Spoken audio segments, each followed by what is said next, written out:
Welcome back. It's Locked On Chiefs, part of the Locked On network of podcasts, both on YouTube and on all the podcast platforms.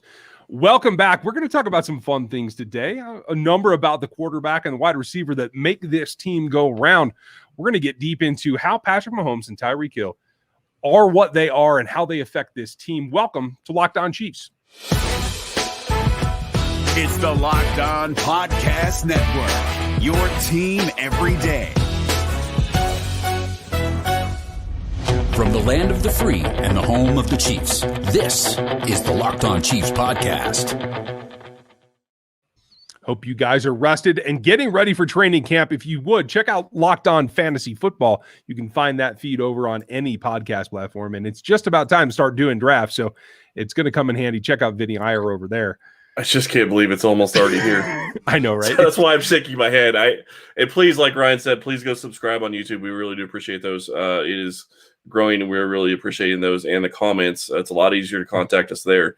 And I know we talked kind of about Patrick Mahomes and Tyreek Hill, but I want to mention something else that came out over the weekend that we didn't get to talk about yesterday because we had to talk about Frank Clark. LDT was named the Muhammad Ali Sports Humanitarian of the Year. Yeah. I mean, that's a feather in the cap. Right. That's huge. And honestly, we've talked about LDT a lot. Kansas City tweeted out on this weekend about he is back for the 2021 campaign at this point. It does sound like, and this is just a side note, it does sound like no players opted out this year across the entire NFL. Yeah. And that deadline's come and gone, so we should have known by now. Right. So I do believe that everybody's going to be back this year. And honestly, like I said, I just wanted to mention that LDT did win that award, and I think that's fantastic. I think he deserves it. I don't know how else you could give it to anybody else considering what he did. He was basically, in a way, risking his life to go and help fight this, disease or virus or whatever you want to call it. Yeah, right. I mean, and not even that. Epidemic. Prioritizing his countrymen, noted that he's not from the U.S., Yep. Over making millions of dollars playing a sport that he loves. And he clearly loves it or he wouldn't be back, to tell you the truth. Right. So I think that sacrifice even goes a little bit farther when you think about it in economic terms. Well, and then you take into account that he's coming back from injuries the couple of years before. How's that going to help his body? Because at this point, if he was going to be 100%, he's going to have to be 100% at this point. I mean, yeah, he still has to probably get in shape, and he's going to have to get used to playing and doing all that stuff again. But all that extra time off really should have helped him with his body as well. I agree. And I'm going to take a Norseman challenge from LDT. I'm going to build myself a gazebo to work out in this next winter, and I'm just going to do front squats all winter long in the sub-0 degrees and see what it does for my overall health. Yeah, and go post that on YouTube, please. Should be entertaining. Alico, I'm looking for a sponsor if you're needing that. So it's definitely a unique thing, but I think that goes towards this is a roster that is built up of unique people. And we know that Andy Reid in particular has supported Laurent Durvernay-Tardif in his pursuit of his medical degree. Yep. And for the league to recognize him as well as someone who put aside his personal ambitions, his personal goals in order to help treat this pandemic. I think that's significant. Now maybe they can put doctor on the back of his jersey. That'd be really cool.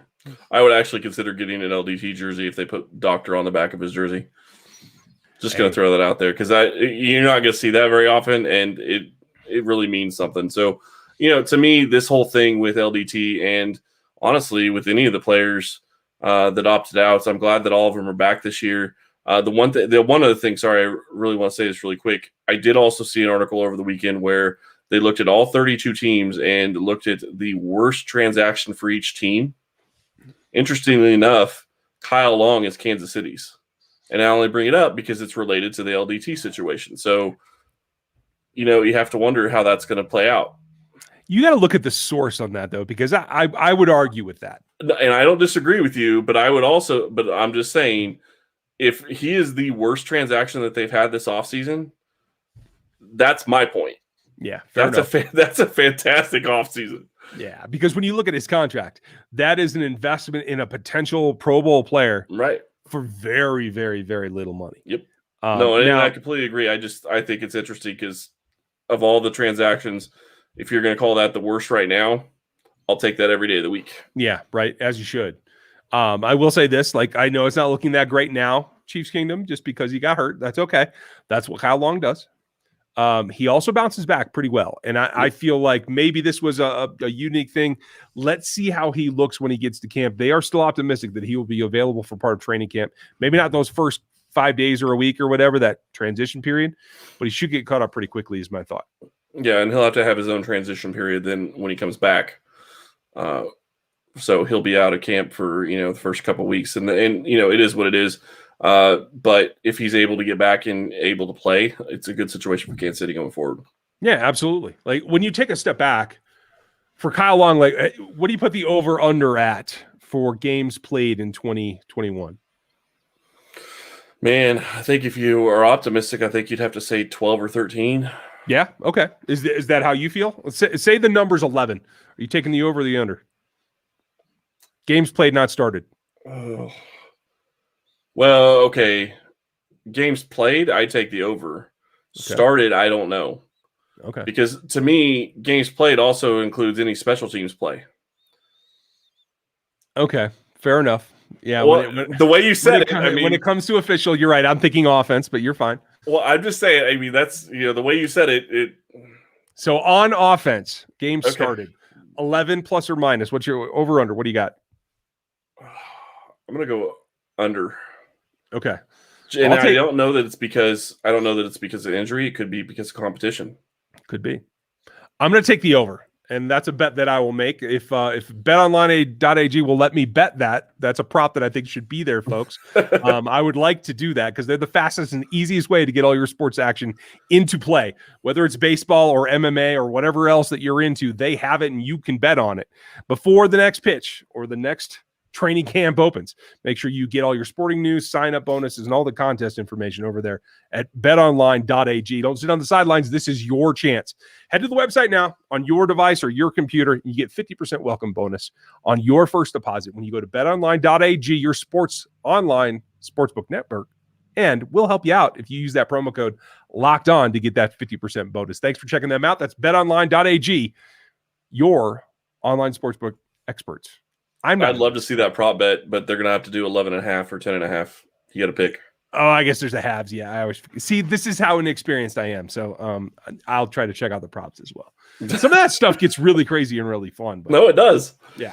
I mean, speaking of fun, there's plenty of other interesting stuff going on right now in this like lull before training camp, right? Yeah, definitely is. Tyreek Hill got challenged by DK Metcalf for a race next offseason. I'm down with that. Yep. And I can guarantee Tyrrk wins if they have to make one cut. That's for sure. And actually, the funny thing is I saw another video over the weekend. DK Metcalf had a 15-pound medicine ball, I believe, and jumped 42 inches off one leg. Good for him. What an athlete. Good God, I just can't imagine. That's insane. Just the guy is a freak. Honestly, and that's all it really comes down to. And you start looking at, you're right. If he has to cut, he doesn't have the same speed. Obviously, that's the issue. That's the reason he didn't get drafted as high as a lot of people think he should have gotten drafted. But him and Tyreek Hill in the race will be fun. And Tyreek Hill, raced Aaron Jones and killed him. That was fun to watch. I don't know if you saw the video of that. I did not, but I mean, apples to oranges, in my opinion. Right? No, absolutely. But they were kids and they were having fun. And Tyreek Hill is giving people high fives as he's running past it. Aaron Jones is 5 yards behind him. So it is what it is. But they're just having fun, and I think that's great. And honestly, you say what you want, but I don't think Tyreek was probably going 100% in that race. Now against DK Metcalf, he may want to, and if he does that, I hope he does it early enough in the offseason to where any possible chance of any injury he can recover from before camp. Because that is really the big thing when it comes to running is, are you going 100%? Because if you're not going 100%, your risk of injury is a lot less than if you are going 100%. Well, let's hope that he can time it after his post-Super Bowl celebration for this next season. But I will say this. If you look at their best times on the track, DK's not within a tenth of Tyrrk, so I don't know, unless there's been a lot of development the last couple of seasons, that it's going to be that close, to tell you the truth. May not be, but it'll still be fun. So I think that's really the key there. And I really enjoy these guys going out and being able to have their fun, because this is a grind for them. It is a complete grind to go through the NFL season and the NFL offseason. Because don't forget, don't think that they're going and taking 3 or 4 months off. That's what players 40 years ago were able to do. But if you want to play in the NFL today, you got to train year round. Yeah, there is no substitute. I do enjoy, as much as it made me nervous, like the charity basketball game, the fact that you're training basketball, if you're doing training for other sports, specific skills, whatever, that can then, I think, actually stimulate your nervous system and your musculature to adapt, which allows you to then be stronger in different ways for the upcoming season. I think that's really important. The value of cross-training cannot be undervalued, to tell you the truth. Did you like the game of tag Patrick Mahomes was playing? I can live with that, because that's a simple escape pattern theme. I mean, that's basically running the pass rush circles. Right. I'm good with that. I enjoyed it. I thought it was great. I enjoyed watching it. And it sounds like Bobby Streoupe is actually moving to Kansas City. I think that has something to do with Patrick. Yeah. You think maybe? Yeah. Just a little. Well, yeah, and also, I mean, Stroupe's had a good reputation in the strength and conditioning world for a long time. Human performance, I think, is the way that he terms it. Yep. And in that industry, there's all kinds of terms. That's one of the reasons I'm not in it any longer. But the fact that he's able to kind of preside over what are 2 locations in Texas, as I understand it, and be more of the president rather than the director day-to-day with every athlete, that allows him to concentrate on Patrick and what he has to do to keep his number one commodity in the best of shape. And I think it's paying off. You don't generally see guys with turf toe get repaired and be doing that kind of evasion here within the same offseason. So good for him. And I think so Patrick is a guy, and I think he's a lot like, and I know people will hate this comparison, but I think he's a lot like Tom Brady in a way. I think Patrick is really into taking care of himself in his body. I think he is looking at this from a long-term approach. If you look at almost all of the endorsement type deals that he has, it's all with stuff that's going to basically help him continually repair his body as quickly as possible with, the hyper-ice type stuff and the different, the biofuel drinks and all of that kind of stuff. It's all about keeping your body in the best possible shape that you can. And there is a lot to that, especially when you're a quarterback and you're a guy that is going to make $500 million over the next 10 years. Yeah. And that's on the low side, probably, because endorsements are probably going to push him well north of $500 million. I wish I could say I knew what that was like. Yeah. I'd settle for, I think I could settle for, I would take, half of, 500 million. Yeah. I'd take half of that. Yeah, I'd take 10% of that. I was gonna say I'd take 8% of that. Thank you very much. Well, okay, fine, but just to sit here and yak at folks about football. Yeah. No, and I get it, and I guess really where I'm going for, and the other thing that I think is exciting for the whole Streoupe thing is I think that you're going to see a lot more guys in the Kansas City area take advantage of that. Mm-hmm. I almost guarantee you that Travis Kelce is going to start working with him. Yeah. I can't guarantee it, but I would say I almost guarantee he's going to start working with him in some aspects. I'm not expecting him to do what Patrick's doing, but I guarantee you he's going to take advantage, or I think he will take advantage of stuff like that. And then you start looking at the other athletes that Kansas City has on the roster. Imagine if you can get Tyreek Hill and McCole Hardman and that involved in that, Clyde Edwards-Helaire. I mean, when you start talking about all those different guys, you see what he's able to do with Patrick, and I understand Patrick's a different animal than all of them. I get that. But there is something to be said about the way he's training and getting them and doing what they're doing. That's true. I will say, though, that Travis had nice things to say about his trainer, Tony Villani, who's been doing a lot of good work with him as well. And quite frankly, at his age, over 30 years old now, I think credit needs to go to Villani as well. I'd love to see a meeting of the minds, like a summit. For all of us former strength coaches, Joe, Bobby, let's all get together and talk about what you're doing with these athletes. I think that would be kind of fun. We're going to get into a couple of other interesting topics and how this all works together and getting ready for training camp after we get to another message from one of our pals and sponsors. Did you know that Built Bar has so many delicious flavors? There really is something for everybody. When you talk to a Built Bar fan, they're definitely passionate about their faves. Ryan, what is yours? Mine's upside down is what it is. Right now it's still coconut brownie chunk. But This grasshopper's growing on me. Yep, the coconut brownie chunk is delicious. That is my favorite. It still is. They have coconut, raspberry, mint brownie, double chocolate, salted caramel, strawberry, orange, cookies and cream, and German chocolate. If you haven't tried all the flavors, you can get a mixed box where you get 2 of each of the 9 flavors. Not only are Built Bar flavors the best tasting, but they're healthy too. Check out the macros: 17 to 18 grams of protein, calories ranging from 130 to 180 calories per bar.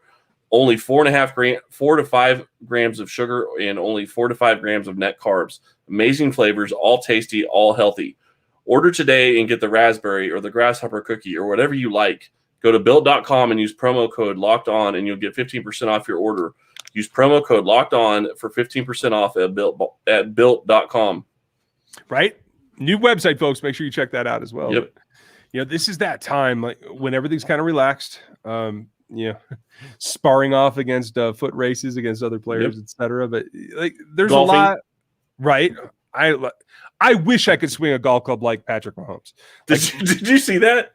Dude, my buddy, he's been trying to get me into golf for I don't know, like 5 years, and I end up getting in a cart and swinging a club a couple times. Nothing ever good comes from it, and to watch him walk out there, and my favorite was Kelce himself going like, so what'd you think of that? He's like, I wish I would have gone first. Yep, exactly. 347 yards carry. Yeah. I got nothing. I mean, the miles per hour on the contact of hitting the ball is why he gets that kind of carry. And it was an insane number. I can't remember what it was, but that's a lot of fun to watch. So him and Kelce are out there golfing. And I guess Justin Timberlake is on the course with them. I don't know exactly what they're doing or where they are. And Justin Timberlake is talking about how, he's 40 now and he's getting ready to go take a nap after he gets done golfing. Justin Timberlake is 40? Yeah. Oh, no. How old does that make you feel? Stop. Anyway, what were you saying about Justin Timberlake? Somebody asked him about his record that he was working on. He said, I'm about 80% done. And Mahomes pipes in and says, hey, can I get on a single on that? You just got to hit 350 right here on this next drive. Yeah, imagine how fun that would be. Yeah, well, that voice, I don't know. We'll see. But they're having fun. That's the thing. Like, him and Kelce are out there. They're doing whatever they want to go do, and that's great. I'm glad they're able to do what they want to do, and they're able to go out and have fun. But they're obviously still training because you still see the videos of Mahomes doing his training. You're not seeing that with Kelce, but I don't think his trainer guy is putting it out there like Mahomes' guy is. Like Streoupe is putting it out there and advertising it. And you're right. Kelce has his own trainer, and he's been doing great with that and shouldn't change. My question is his trainer in Kansas City? If it's not, then, I'm not saying you change your trainer, but maybe you start working with Streoupe when you're in Kansas City because you're there 6 or 7 or 8 months out of the year. That's the hard part. I mean, right. Keep it light, keep it so that you're able to maintain not only, whether you're trying to build speed, like Kelce was talking about with Giovanni, like trying to use physics to actually improve his ability to accelerate. But it's also about maintenance and letting your body have some rest while still developing some neurological trigger events that I think actually help you on the football field. So it's a balance. And I think maybe just having that home field advantage, having someone in town like that, maybe we'll go the extra distance. Good. And I do think it's really fascinating to see Kelce continue to get better on the small things every year. And I really appreciate his tight end university that he did this year because you got to see his passion. And Kelce is a guy that lives with a lot of passion, and he's always going to be the life of the party type. But again, we've talked about it quite a bit. He has also walked into a huge leadership role on this team. And I think that is a huge thing going forward as well. So I'm excited to see what he's able to do this season. And there's one other stat that I want to throw out there really quick because this just really kind of sums it up for me when you start talking about Patrick Mahomes. We've already talked about Tyreek Hill. This is from Sharp Football, Warren Sharp. If you don't follow him on Twitter, it's Sharp Football on Twitter. He's a fantastic follow, a lot of great information. Patrick Mahomes has never lost a game with Tyreek Hill on normal rest unless the defense gave up over 30 points. Wow. Now, to be fair, I think Mahomes has only lost 10 games in his career in Kansas City. So, I mean, you have a pretty small right window there. But, yeah, you're still sitting there. Him and Mahomes and Tyreek Hill on regular rest is almost unbeatable. That is what it comes down to in terms of like balancing how much you use those guys. Yeah, and that also plays into the Frank Clark conversation that we had yesterday, because it's a question of if they don't allow over 30 points. Well, if this defense is better, or if this defense is okay and only averages allowing like 19 points a game, they're going to win most of their games this year. Yep. If they can keep teams under, well, that's the key. Can they keep teams? They keep almost all the teams under 28 points or less. If they can, I think they win 90% of their games. Yeah, if it gets into scoring, if it gets into a scoring, duel, then that's a questionable thing.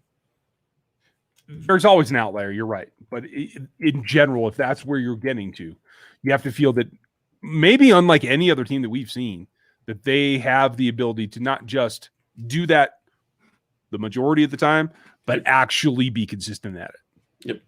And honestly, it really comes down to who else takes a step forward on the offense, because even without having Sammy Watkins, which you didn't have most of the year last year, and you were still a pretty formidable offense, if you're able to take another step forward with somebody else stepping forward, like, I'm not saying he's going to be a huge guy in this offense, but Noah Gray taking a step forward and maybe getting 3 or 4, 200 to 400 yards in receiving and 2 or 3 touchdowns, that actually adds up over the season, and that actually will help long term. And you also have to take into account they're playing 17 games this year. That is different than in years past. I don't think Mahomes is going to do it this season, but I'm not going to say that there isn't going to be a season where he's going to challenge to throw for close to 6,000 yards. Yeah. Hey, and if anything goes his way in contact rules, etc., right, the offense seems to always be coming out on the furtherment of the league in general. So I can definitely see that happening. We'd like to know what you guys think. What do you feel about the way that this league is going right now and the way the Chiefs are training for it? We're getting closer to training camp all the time. We appreciate you guys checking us out with the iTunes reviews, with the subs over on YouTube. Keep sending those, as well as checking us out on Spotify and Odyssey and all the other platforms for podcasts. We will always be over there. Thank you for listening to us today. Matt Derrick's coming up this week, and we'll have more for you. We'll talk to you next time.